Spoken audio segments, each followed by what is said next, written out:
Este vídeo é para falar sobre a violência da mulher na pandemia. Esse texto se trata da evolução da questão do tratamento legal da violência doméstica e familiar contra a mulher no Brasil. Vou enfocar especialmente a Lei Maria da Penha, que é a Lei 11.340 de 2006. A violência doméstica é um mal que assola mulheres do mundo inteiro, desde tempos mais remotos até hoje. Infelizmente, tal violência sempre foi, mesmo que inconscientemente, aceita na sociedade. As agressões vão desde a psicológica até a sexual e, na maioria dos casos, advém daquela que deveria proteger a mulher, seu marido. Quando elas se veem sem alguém para apoiá-las e acuadas dentro do seu próprio lar, não conseguem ver um futuro para si. Com isso, a vergonha, o medo e a falta de perspectiva de um futuro faz com que muitas mulheres aceitem a violência. Só que muitas conseguem ver uma luz no fim do túnel e, ao tentar lutar contra essa violência, acabam por serem ainda mais hostilizadas por seus companheiros. No presente estudo, analisaremos a linha histórica da violência contra a mulher até o grande avanço no Brasil, que foi a aprovação da Lei Maria da Penha. Além dos aspectos psicológicos que envolvem a relação agressor-agredida e como a família é afetada por esse comportamento violento. A mulher, historicamente, sempre foi vista como elo fraco da sociedade, ganhando o direito de igualdade há pouco tempo. Até poucos séculos atrás, a mulher não podia votar, escolher seu marido, até a Constituição de 1988. Ela não podia sequer administrar seus bens, independente da forma como foram adquiridos, seja por herança, doação ou bens adquiridos com o dinheiro que ela ganhava trabalhando. No que tange o trabalho da mulher, também não podia trabalhar, sendo restrita exclusivamente a cuidar do lar, dos filhos e do marido. Com todas as conquistas, a mulher vem conseguindo infelizmente, não será fácil de conseguir. A diminuição da violência contra a mulher, todos os anos, milhares de mulheres sofrem no silêncio dos seus lares agressões diversas que as tornam objetos nas mãos dos maridos. A violência psicológica é aquela na qual a mulher tem sua autoestima e confiança totalmente destruídas por seu parceiro, para que esta continue sendo submissa às suas vontades. Já a violência física, que pode vir por conta da frustração do marido em não conseguir um emprego melhor, não ter sua vontade imediatamente satisfeita, ou por ver a mulher se tornar independente dele, ou por muitos outros motivos, dentre os quais o abuso de álcool e drogas é destacável, constitui-se de agressões físicas que podem ocasionar lesões corporais leves, graves, seguidas de morte ou mesmo chegar ao ápice, que é o homicídio. E a violência sexual, que é aquela que pode advir do abuso do álcool por parte do marido, ou por achar que é direito do marido e dever da esposa ceder a todas as vontades sexuais do marido a qualquer momento, o que o faz criar um novo tipo de submissão presente do homem. Para tentar combater todas essas violências contra a mulher, é que veio a Lei Maria da Penha, uma lei com um objeto determinado, mas que, por diversas razões, acaba não chegando à sua devida finalidade. Há uma preocupação crescente com os casos de violência doméstica durante a situação impostas pela crise da Covid-19. Para abordar esse tema, escolhemos duas referências, um artigo em inglês e um documento produzido pela Center for Global Development, ambos publicados em abril de 2020. Como é de conhecimento geral, diante dessa ameaça representada pelo novo coronavírus, várias medidas vêm sendo tomadas pelos governos e representantes públicos. Tais decisões afetam a vida de toda a população, mas são necessárias visando a capacidade do sistema de saúde de lidar com essa situação.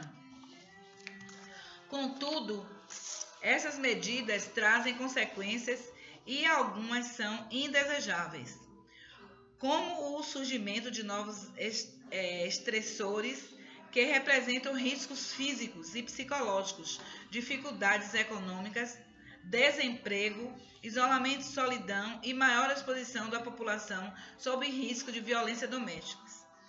A violência doméstica do Covid-19, dentre todas as consequências, vamos nos deter sobre a violência doméstica, que é o grupo de violação que ocorre no ambiente doméstico, incluindo a chamada violência por um parceiro íntimo, uma forma de abuso realizado geralmente por um ex-companheiro ou um companheiro atual.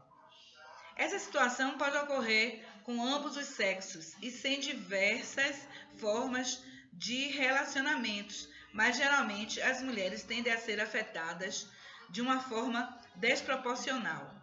Outro grupo particularmente afetado é o das crianças, e por isso vamos nos deter sobre essas populações. Eventos anteriores em outros países já demonstraram que a violência doméstica aumenta durante e após crises, desastres de grandes proporções ou epidemias. Infelizmente, os períodos de quarentena tendem a colocar mulheres que vivem relacionamentos abusivos sob maior risco e, dessa forma, há um aumento do padrão de violência doméstica, de forma repetida por todo o mundo. Um dos trabalhos chega a descrever dados alarmantes, inclusive citando o Brasil e um possível aumento de 40% a 50% dos casos. Evidências apontam que ao redor do mundo, 1 em cada 3 mulheres sofreram violência por um parceiro íntimo ou violência sexual, e estima-se que cerca de 1/3 dos feminicídios seja cometido pelo parceiro íntimo. Neste momento de quarentena, alguns casos já vêm sendo descritos, mas acredita-se que os números sejam subnotificados. Ainda assim, alguns autores consideram que ainda seja cedo para dizer que houve aumento desta taxa já impressionante. A violência contra a criança, seja física, emocional ou sexual, também ocorre em todo o mundo, e estima-se metade das crianças e adolescentes de 2 a 17 anos sofreram com isso nos últimos anos. Vou falar agora sobre os fatores de risco. O primeiro é insegurança econômica. Estudos apontam que quanto maior a insegurança econômica, mais difícil o acesso a serviços jurídicos e de saúde. Maior possível exposição ao estresse crônico desencadeado de gatilhos e maiores os índices de violência. Dessa forma, podemos pensar que a população economicamente mais vulnerável provavelmente poderá sofrer mais com as circunstâncias geradas pela pandemia. O segundo caso é o acesso à informação. População com menor acesso à informação se encontram mais predispostas a serem controlados de forma coercitiva por um abusador. Este se aproveita ao desconhecimento e das falsas informações, além de muitas vezes deter os meios necessários para a prevenção dos demais, condicionando seu acesso às suas vontades. Quer dizer, exemplo, acesso a sabão, às máscaras, a como evitar ao contágio. Aumento da exposição diária ao abusador. Durante esse período, o abusador também pode se tornar mais violento por ter uma sensação de falta de controle sobre a situação, o que tenta compensar em casa através de mecanismos disfuncionais, como o excesso de controle sobre os que moram com ele. Exemplo, limitar a comunicação com familiares e amigos. Terceiro ponto, a infraestrutura. Também devemos considerar que uma pandemia pode alterar aspectos de infraestrutura social, dificultando, por exemplo, o acesso a alimentos, transportes, suportes jurídicos, segurança. Quarto ponto, locais de apoio ou convivência. Locais onde normalmente população vulneráveis seriam mais notadas e poderia receber apoio, por exemplo, as escolas, podem estar fechadas ou acesso restrito. Então, as escolas estão fechadas, então menos acesso a elas. Quinto ponto, separação das famílias. A separação das famílias também aumenta a vulnerabilidade de mulheres e crianças. É necessário considerar que crianças separadas de suas famílias ou órfãs estão especialmente vulneráveis, assim como aquelas que foram deslocadas para um novo local de moradia, onde podem sofrer com explorações ou atos de violência. Há também relatos de estímulo à união precoce de jovens, o que pode aumentar ainda mais esses índices. O sexto ponto, aumento da aquisição de armas em algumas localidades. Devemos considerar que algumas localidades, em período de crise, pode haver maior aquisição de armas por parte da população, o que representa um maior risco para os vulneráveis. Sétimo ponto, serviços de saúde. A maior parte da infraestrutura da saúde está desviada para o atendimento de pacientes doentes pela pandemia. Dessa forma, haveria maior dificuldade de acesso aos serviços de saúde. Nesses casos, o que repercute em situações que envolvem orientações anticoncepcional ou relacionada à profilaxia pós-exposição. Em outros países que sofreram crises por doenças contagiosas, como o ebola, o período de fechamento escolar também coincidiu com o aumento da taxa de fertilidade, sendo uma das explicações o encorajamento de atividade sexual precoce de jovens na expectativa de se conseguir algum auxílio. A longo prazo, isso também pode representar o aumento das taxas de abandono escolar. Há também uma preocupação legítima de parte da população em se contaminar ao procurar um serviço de saúde, o que inclui evitar levar as crianças às consultas. Oitavo ponto, transtornos mentais.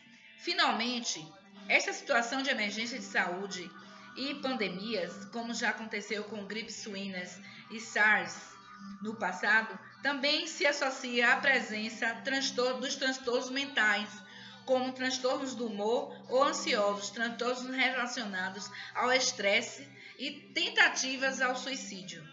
As consequências para as crianças e adolescentes podem envolver alterações no sono, uso de substâncias, alterações emocionais e comportamentais, que podem perdurar por um maior período do tempo. Em contrapartida, a presença de problemas de saúde mental ou mesmo transtornos mentais e comorbidades parece aumentar o risco de violência. Restrições impostas pelo isolamento social. Finalizando, infelizmente, no contexto de violência doméstica, a casa é o principal local de ocorrência de diversas formas de abuso de mulheres e crianças. Neste momento em particular, algumas restrições podem dificultar rotas de fuga para essa população mais vulnerável e uma maior dificuldade no aumento de conseguir ajuda, além de fornecer oportunidade para aumentar as técnicas de controle e diminuição pelo abusador.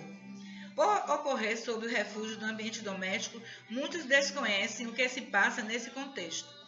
Soma-se a isso o fato de que aqueles que sofrem com abuso muitas vezes apresentarem sentimentos de vergonha ou de constrangimento que dificultam ainda mais essa percepção de que algo possa estar acontecendo. Portanto, agora no momento de quarentena, torna-se especialmente importante desfazer a idealização em torno da família e do ambiente doméstico, além de tentar disponibilizar meios para que as pessoas falem sobre esse assunto e procurem ajuda. Eu espero ter ajudado com esse meu estudo.